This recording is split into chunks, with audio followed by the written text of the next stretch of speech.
په رواني ناروغیو اخته دغه کسان د 15 شمالي ولایتونو څخه دي چې په بلخ کې د افغان سرې میاشتې د رواني ناروغیو د درملنې او ساتنې په مرکز کې له 3 میاشتنۍ درملنې وروسته روغ رمټ خپلو کورونو ته ستنېږي.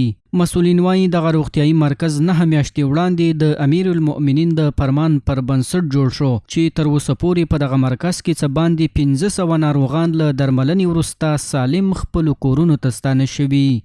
زموږ تداوی سیستم ډیر ښه په اعلی طریقې سره روان دی. همدارنګه د دوی لباس او خوراک او دوا او غذا ټول د سرې میاشتې له خوا نه دوی ته مهیا کیږي او مراجعین ډیر زیات دي.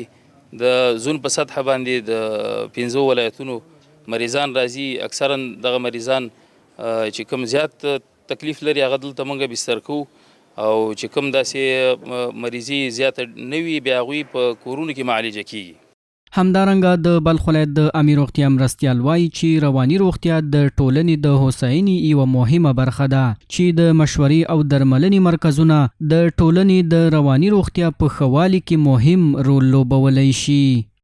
دا ډیر یو اساسي بنیادی کار دی د خپل هیواد دپاره چې ترڅو د خپل جنگ ځپلي او ځورېدلي ملت دپاره ښه یو معیاري خدمت وسي. هغه انسانان یا هغه مخلوق چې په رواني بخش باندې مبتلا سوي وه د هغو دپاره یو ځانګړې شفاخانه دلته ایجاد سوه. د دا ځانګړې شفاخانې ایجاد د ټول ملت دپاره د ټول هیواد دپاره دا مفید او ګټمن دی انشاءالله. په دې مرکز کې یو شمیر ناروغان د ډاکترانو له همکارۍ ساتنې او غوره درملنې څخه خوښ دي. در اینجا آمدنیم یک ماهواری میشه اما خدا را شکر بسیار خوب هستم فعلا حاضر. ما از دکترای خود خوش هستیم از همکارایشون. نان ما مزدحم مجهز است. ما صحت کامل داریم. یک ماه بیشتر تداوی روانی بود دمیجا بودیم.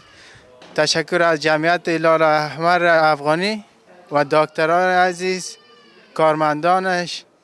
د یادونې وړ ده په بلخ کې د افغان سرې میاشتې د رواني ناروغیو د درملنې روغتیایي مرکز چې 9 میاشتې وړاندې جوړ شوی په 2 برخو کې د 15 شمالي ولایتونو ناروغانو لپاره وړیا خدمات وړاندې کوي.